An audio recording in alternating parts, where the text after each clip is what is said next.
ሰላም ጤና ይስጥልን እየተከበራችሁ አድማጭ ተመልካቾቻችን ኑሯችሁ ቤተሰቦቻችሁ ስራችሁ ጓደኞቻችሁ አጠቃላይ ህይወታችሁ በአንድም በሌላ መልኩም ከአሜሪካ ጋር ይገናኛል ብላችሁ የምታስቡ እንዲሁም የአሜሪካን ወቅታዊ ሁኔታና አሁን ከስደተኞች ጋር ያለውን መረጃ ማወቅ የምትፈልጉ ይህ ዜናና መረጃ ለእናንተ ነው። አብራችሁን ቆዩ። ወደ ዝርዝር መረጃዎቻችን ከማለፋችን በፊት ክቡራን አድማጭ ተመልካቾቻችን ሃይላይቶችን እንዲህ እናስደምጣችኋለን። የአፍሪካ አሜሪካ ወይም የጥቁር ዲሞክራቶች ኢልሃን ኦመርን ጨምሮ በከባድ ወንጀል ክስ መከሰሳቸው ይፋ ሆኗል። ክሱም እስከ $5 ሚሊዮን ምዝበራ የሚል ነው። ዝርዝሩን ትሰሙታላችሁ። እነማን ናቸው ዲሞክራቶቹ የሚሉትንም በዝርዝር አስቀምጠነዋል። ሶማሌዎች በአሜሪካ ትራምፕ መጥቶ ሊያናግረን ይገባል ሲሉ በሚዲያ ተናገሩ። በአሜሪካ ሚኒሶታ ግዛት የሶማሌዎች ሱቆቻቸው ተዘግተዋል። በትምህርት ቤት፣ በሆስፒታል፣ በኤርፖርትና በሌሎችም ፐብሊክ ሰርቪሶች ስንንቀሳቀስ መገለልና እንዲሁም የጣት መቀሰር እየደረሰብን ነው። በእያንዳንዱ ሶማሌ ቤት ፖሊስ እየገባ ነው። ከሶማሌዎች ጋር የሚተባበር በአሜሪካውያኖች ዘንድ ከባብ ጋር እንደቆመ ይቆጠራል ተብሎ ውግዘት እየደረሰበትም ይገኛል። ሶማሌዎችን የሚመስሉ የምስራቅ አፍሪካ እንዲሁም ኦሮሞዎች አብረው እየታሰሩ ነው ሲሉ የሶማሌዎችን ንግግር በንባ ተሞልተውም የተናገሩት ንግግር አለ። እሱንም ትሰሙታላችሁ። ዲዋል ሲቲዝንሺፕን በተመለከተ አዲስ መደመጥ ያለበት አስቸኳይ አፕዴት መረጃ ደርሶናል። ለአድማጮች እናስደምጣለን። ኤች1ቢ ቪዛ ላይ ከፍተኛ ለውጥ ተደርጓል። ሁሉም ኢትዮጵያዊ ኤች1ቢ ቪዛ ላይ ያላችሁ ማዳመጥ ይኖርባችኋል። ሌሎቻችሁም መስማት ያለባችሁ መረጃ ነው። ፐብሊክ ቤኔፊትን በተመለከተ ሜዲኬት፣ ስናፕ፣ ፉድ ስታምፕ፣ ቺፕስ፣ ሴክሽን 8 እና ፐብሊክ ሃውስን እነዚህም በተመለከተ አዲስ ህግ መጥቷል። ከግሪን ካርድ እና ከሌሎችም ጋር ተያይዞ ማለት ነው። ሁላችሁም ኢትዮጵያዊ ልትሰሙት የሚገባው መረጃ ነው።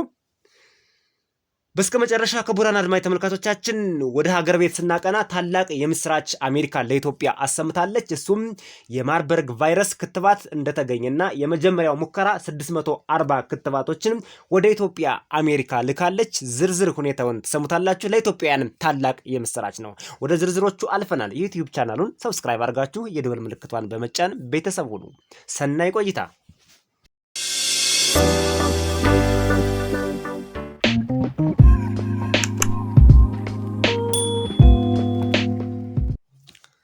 የአፍሪካ አሜሪካዊ ዲሞክራቶች ወይም ጥቁር ዲሞክራቶች ኢልሃን ኦመርንም ጨምሮ በከባድ ወንጀል ክስ መከሰሳቸው ይፋ ሆኗል።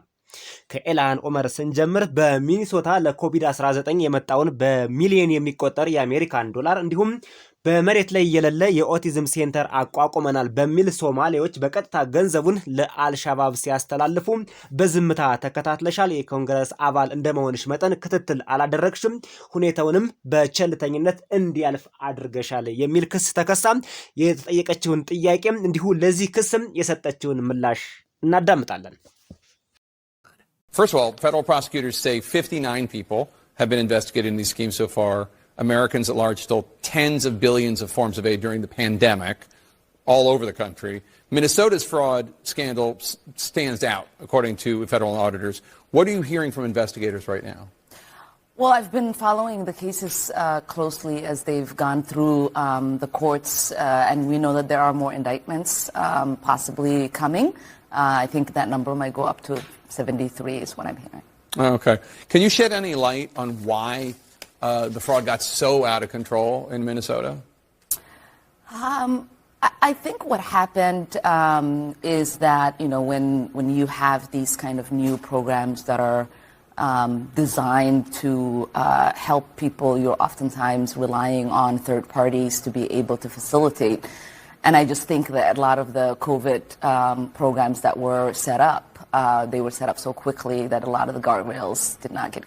ኢልሃን ኦመር ላይ የተመሰረተው ክስ የሚያሳየው ኢልሃን ኦመር የኮንግረስ አባል እንደመሆኗ መጠን ይህ ገንዘብ ሶማሌዎች ሆን ብለው በሚሊዮን የሚቆጠረውን ገንዘብ ማለት ነው ወደ ሶማሌ በማሸሽ ለአልሻባብ ሲያውሉት እንዲሁም የራሳቸውን የግል የቅንጦት አፓርታማዎችና መኪናዎች ሲገዙበት በቸለልተኝነት ተመልክተሽዋል ወይም ደግሞ ጉዳዩን እያወቅሽ ሆን ብለሽ ገንዘቡ እንዲያልፍ አድርገሻል የሚል ክስ ነው የተመሰረተባት። ይሄንን ማስመልክተው በአንድ የቴሌቪዥን ጣቢያ ለቀረበላት ጥያቄ ምላሽ ስትሰጥ ሁኔታው በወቅቱ በአስቸኳይ እንዲፈጸም ከመደረጉ አንጻር እንዲሁም አሰራሮች ህግና ደንብ ስርዓቶች ደግሞ በጊዜው ተዘጋጅተው ባለመወረዳቸው ወይም ደግሞ ካስኬድ ባለመደረጋቸውና ገንዘቡ ከብዙ ምንጭ የመጣ እንደመሆኑ መጠን ሁኔታውን በትኩረት ሰጥተን ለመከታተል አስቸጋሪ ነበር የሚል ማስተባበያ ሰጥታለች። እንግዲህ በፍርድ ቤት ሁኔታ ወደ ፍርድ ቤት ማቅናቱ አይቀርም። ፍርድ ቤት ላይ ኢልሃን ኦመር ይሄን ታስተባብላለች ወይስ ደግሞ ፍርድ ቤቱ ምን ይወስናል? ኢልሃን ኦመር ዲፖርት ትደረጋለች ወይስ በፍርድ ቤቱ ትታሰራለች? የሚሉትን እንግዲህ ወደፊት የምናያቸው ይሆናል። ክቡራን አድማጭ ተመልካቾቻችን ከዚሁ ጋር ተያይዞ ሁኔታው በኢልሃን ኦመር አላለቀም። ሌላም ከካሪቢያን የመጣች ጥቁር አሜሪካዊት ዲሞክራት እንግዲህ በዲሞክራቶች ከፍተኛ ድምፅ አግኝታ የተመረጠች የኮንግረስ አባል የሆነች ደግሞ በ5 ሚሊዮን የአሜሪካ ዶላር ተከሳለች።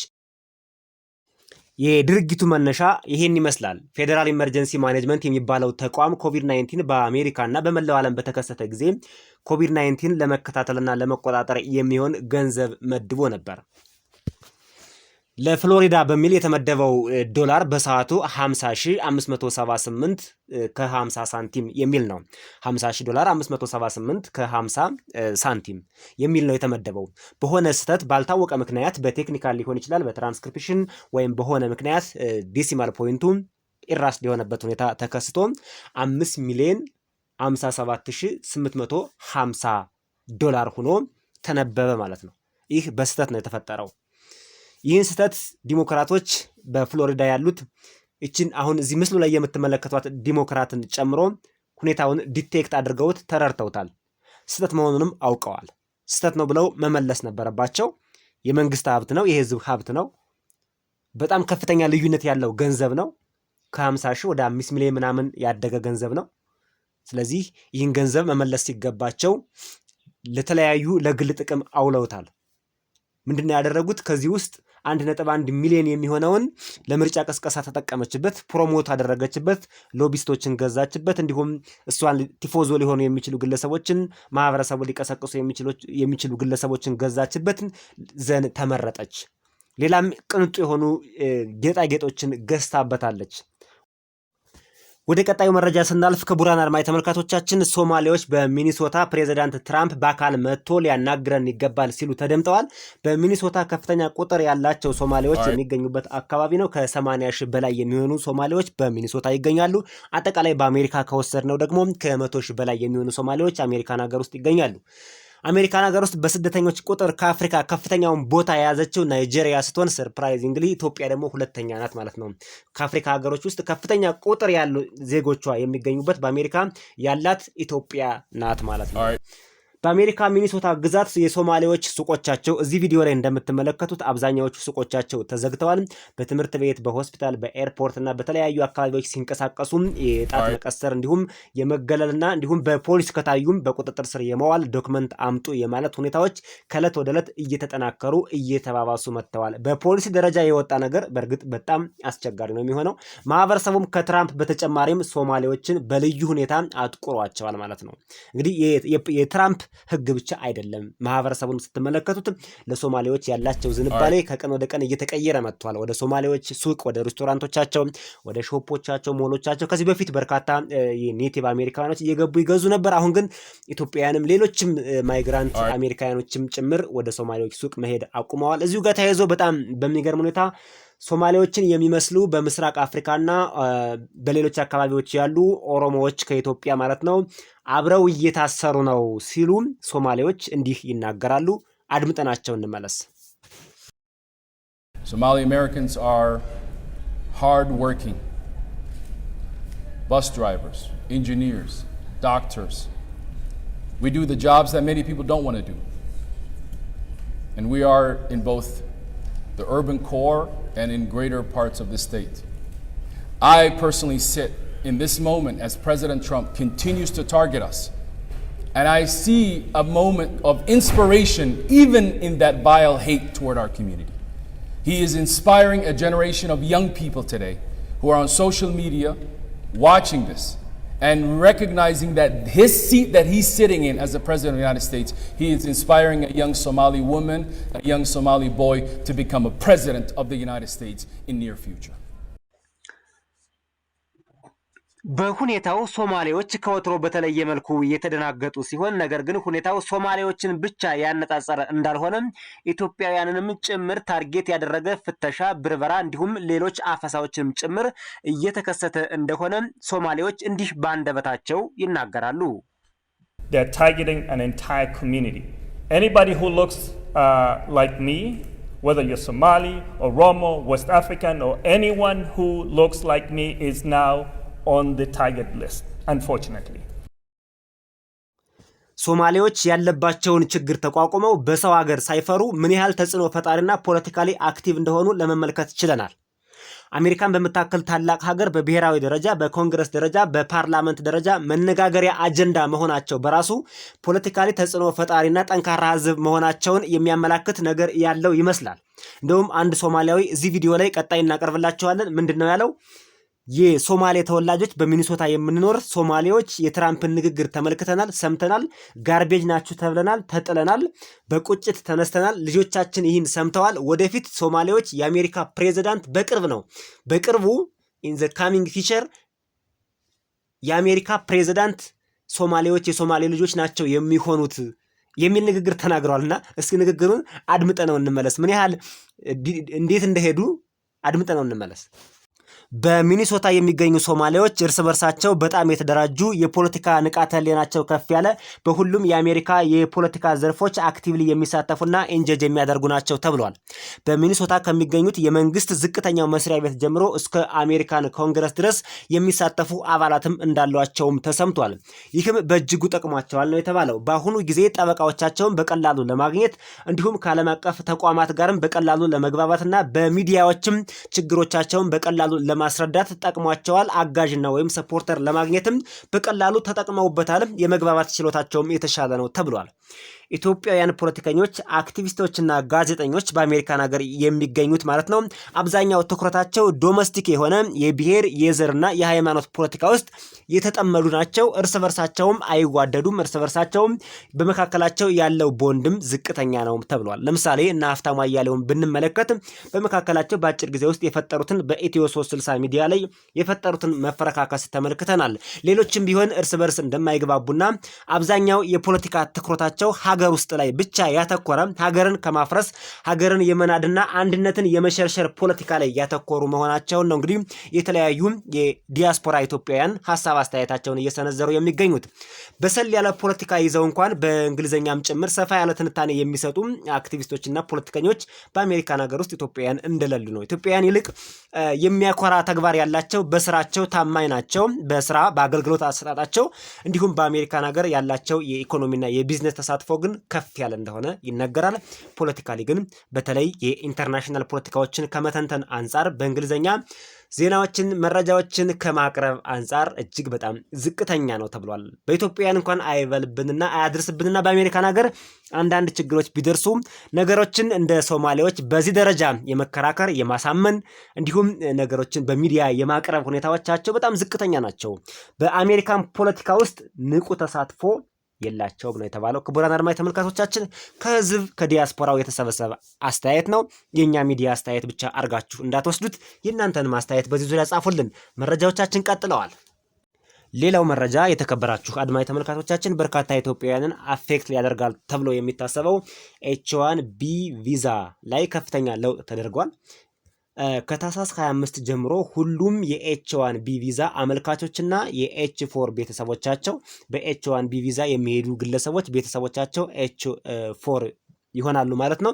የማህበራዊ ሚዲያ መለያዎቻቸውን ፌስቡክ፣ ኢንስታግራም፣ ትዊተር፣ ዩቲዩብ ሌሎችንም አጠቃላይ ማህበራዊ ሚዲያዎቻቸውን ፕራይቬት አድርገው ከሆነ ፐብሊክ እንዲያደርጉ ማለት ነው። ሴቲንግ ውስጥ ገብተው ፕራይቬት የነበረውን ፐብሊክ እንዲያደርጉ ታዟል። እንዲቀይሩም ታዟል ማለት ነው። የአሜሪካ ቆንስላ ጽህፈት ቤት እነዚህን መለያዎች በሙሉ ይመረምራሉ ማለት ነው። ለማን? ለኤች1ቢ ቪዛ። ይሄ ከዚህ በፊት ለኤፍ1 ለስቱደንት ቪዛ ይሰራ የነበረና ማንኛውም ለትምህርት የሚሄድ ኢትዮጵያዊ በኤፍ1 ቪዛ ለትምህርት የሚሄድ ሶሻል ሚዲያ አካውንቶቹን በሙሉ ያስፈትሽ ነበር። ከዚህ በፊት ለኤች1ቢ ቪዛ ኤች1ቢ ቪዛ በነገራችን ላይ በህግ፣ በጤና፣ በቴክኖሎጂ የተለየ ሙያ ችሎታ ያላቸው ሰዎች አሜሪካን ሀገር ሂደው የሚያገለግሉበት ነው። የአጭር ጊዜ ነው። እስከ 3 ዓመት እስከ 6 ዓመት ሊቆይ ይችላል። እስከ 6 ዓመት ሊቆይ ይችላል። የነዚህ ቪዛ ተጠቃሚዎች ከዚህ በፊት እንደዚህ አይነት ጥያቄ አይጠየቁም ነበር። አሁን ግን እንደ አዲስ ተጠይቀዋል። በተለይ ትኩረት የሚያደርገው ደግሞ ከኤች1ቢ ቪዛዎች ውስጥ ከዚህ በፊት በዩኤስአይዲ እንደምታውቁት በአሜሪካን መንግስት በጀት ፈንድ እየተደረገ ግለሰቦች እየተከፈላቸው ሐሰተኛ መረጃን በማህበራዊ ሚዲያ ሲያጣሩ ነበር። እነዚህ ኮንቴንት ሞዴሬተር፣ ፋክት ቼክ፣ ኦንላይን ሴፍቲ፣ የመረጃ ማሰራጫ ስራዎች የሚባሉትን የሚሰሩ ግለሰቦች ዩኤስአይዲ የአሜሪካ መንግስት ፈንድ የሚያደርጋቸው ግለሰቦች ነበሩ ይህን ስራ ሲሰሩት የነበሩት። እነዚህ ግለሰቦች አሁን ግን ይፈለጋሉ ተብሏል።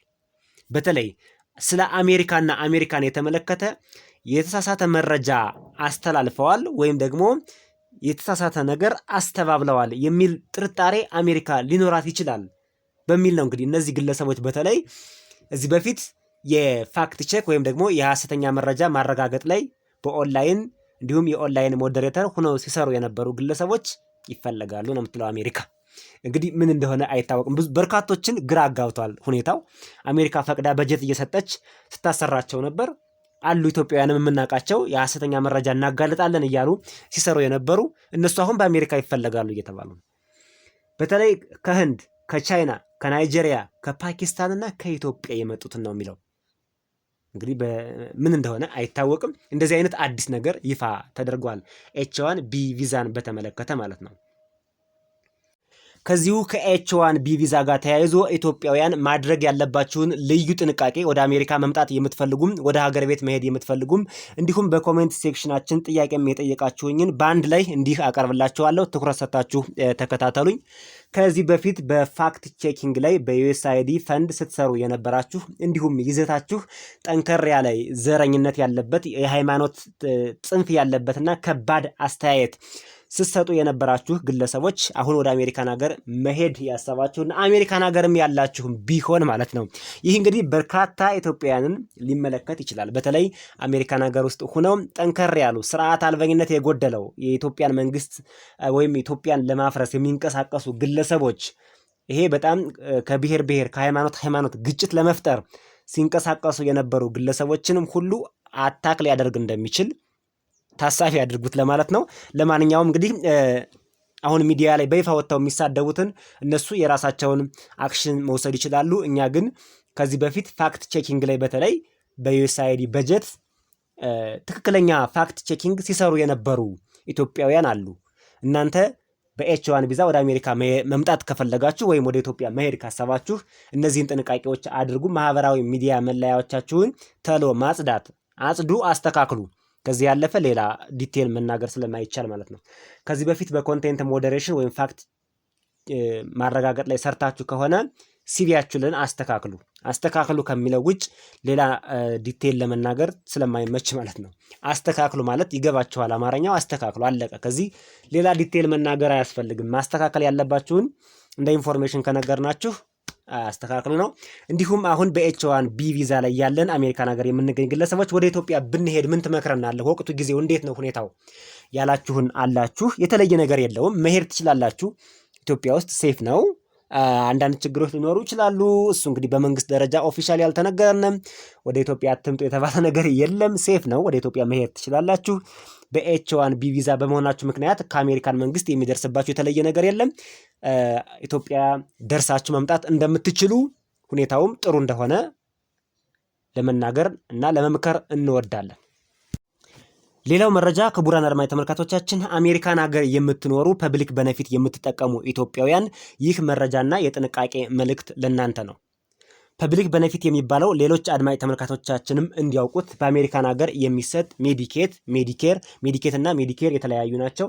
ስናፕ፣ ፉድ ስታምፕ የመቀራረብ ባህሪ ያላቸው፣ ቺፕስ ለህፃናት የሚሰጥ ነው። ሴክሽን 8 ፐብሊክ ሃውሲንግ ብዙ ናቸው። በርከት ያሉ ፐብሊክ ቤኔፊቶች ናቸው ለአሜሪካ ዜጎች ለነዋሪዎች የሚሰጥ።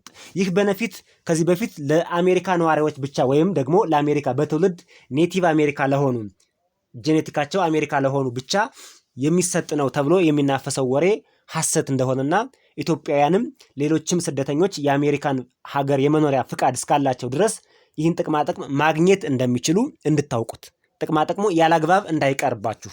ከዚህ በፊት በአንዳንድ ሚዲያዎች ፐብሊክ ቤኔፊት በሙሉ ተዘጋ፣ በሙሉ ቆመ ብለው ኢትዮጵያውያንን ሲያስፈራሩ እና ሚስሊዲንግ ሲያደርጉ ስለተመለከት ይሄን ለማስተካከል እንዲታረም ለማለት ነው። ክቡራን አድማጭ ተመልካቾቻችን አንድ ሰው 5 ዓመት ከሞላው በኋላ እነዚህን ፐብሊክ ቤኔፊቶች አሜሪካን ሀገር ውስጥ ማግኘት ይቻላል። እኛም አንዳንዶችን እያገኘን ነው። ስለዚህ ማግኘት ትችላላችሁ ማለት ነው። 5 ዓመት ሳይሞላውም እንደ ሁኔታው የሚሰጡ ስቴቶች አሉ። ከስቴት ስቴት ይለያያል። ይህ ነገር ወጥ አይደለም። ቤኔፊቶችም ወጥ አይደሉም። የጊዜ ገደቡም ወጥ አይደሉም። ዝሮ ፐብሊክ ቤኔፊት እያገኛችሁ ከሆነ ጥሩ ነው።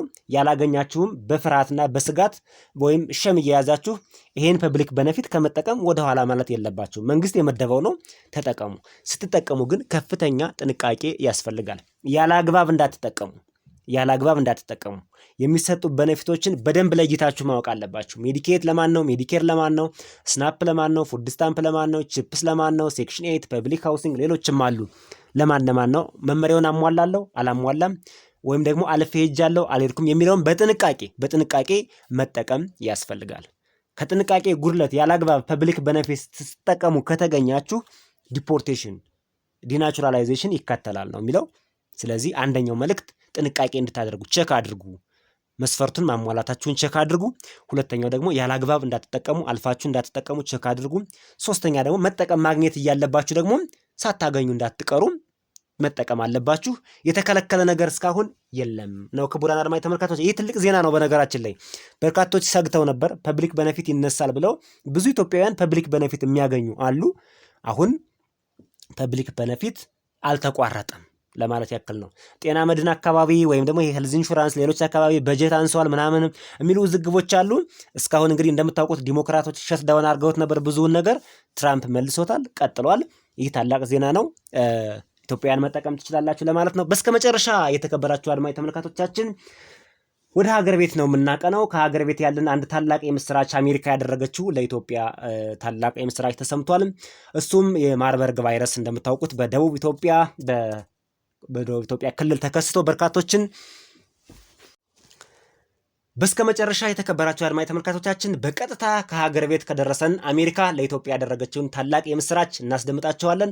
እሱ ምንድነው? እንደምታውቁት በኢትዮጵያ በደቡብ ክልል አካባቢ የማርበርግ የሚባል አንድ አዲስ ቫይረስ ተከስቶ በርካታ ኢትዮጵያውያንን እያስጨነቀ ይገኛል። ለዚህም የሚሆን አሜሪካ ክትባት አግኝታለች ማለት ነው። ይህ ታላቅ የምስራች ነው። 640 የሚሆኑ የክትባት ኪቶችን አሁን ወደ ኢትዮጵያ ልካለች። ይህ የመጀመሪያ የሙከራ ፌዝ ይሆናል። ሌሎችም ተጠናክረው ይቀጥላሉ። ይህ በሽታ እንግዲህ ኢትዮጵያውያንን በጣም እያሰጋን ነበር። በተለይ ዓለም አቀፍ ጉዞዎች ክልከላ እስከ ማድረስ ድረስ ያደረሰና በኢትዮጵያውያኖች ዘንድ ላይም ስጋት የፈጠረ በሽታ ሆኖ ነበር። እንደምታውቁት አስጊና በጣም አስቀያሚ በሽታ ነው። በአፍ በአፍንጫ ብሊዲንግ ነው የሚያመጣው። ደም እንዲኖር በማድረግ በፍጥነት የሚገል በሽታ ነው። ይሁን እንጂ ክትባት እንደተገኘለት ለማብሰር እንወዳለን። የተከበራችሁ አድማጭ ተመልካቾቻችን ለዛሬ ያዘጋጀንላችሁ መረጃዎች እነዚህ ነበሩ። በመረጃዎቻችን ላይ ይህ ይስተካከል የምትሉትን በተማረ በሰለጠነ አኳኋን ጻፉልን። ሀሳብ አስተያየታችሁን ለመቀበል ለማስተካከል ከመቼውም ጊዜ በላይ ቁርጠኛ ነን። ጥያቄዎችም ካሏችሁ ኮሜንት ላይ ጠይቁን። እንዲሁም እዚሁ ኮሜንት ላይ ለሌሎች ያስተምራል፣ ይሆናል፣ ይጠቅማል የምትሉትን እንደ ኢትዮጵያዊነት በቅንነት በመልካምነት ሳትሰስቱ ኮሜንትም ጻፉልን። የምትችሉ ይህን የዩቲዩብ ቻናል ሰፖርት ማድረግ የምትችሉ ሱፐር ቻት፣ ሱፐር ስቲከራችን እንዲሁም ታንክስ ማለት ትችላላችሁ። ጆይን የሚለው ሜምበርሺፓችንም ክፍት ነው። ለምትችሉ ብቻ ፍቃደኛ ለምትሆኑ ለምትችሉና መረጃው ጠቃሚ ነው፣ የሚወስደው ጊዜም ከፍተኛ ነው፣ ሰፖርት እናድርግ የሚል ሐሳብ ካላችሁ ማድረግ ትችላላችሁ። ክፍት ነው ለማለት ያክል ነው። እናመሰግናለን።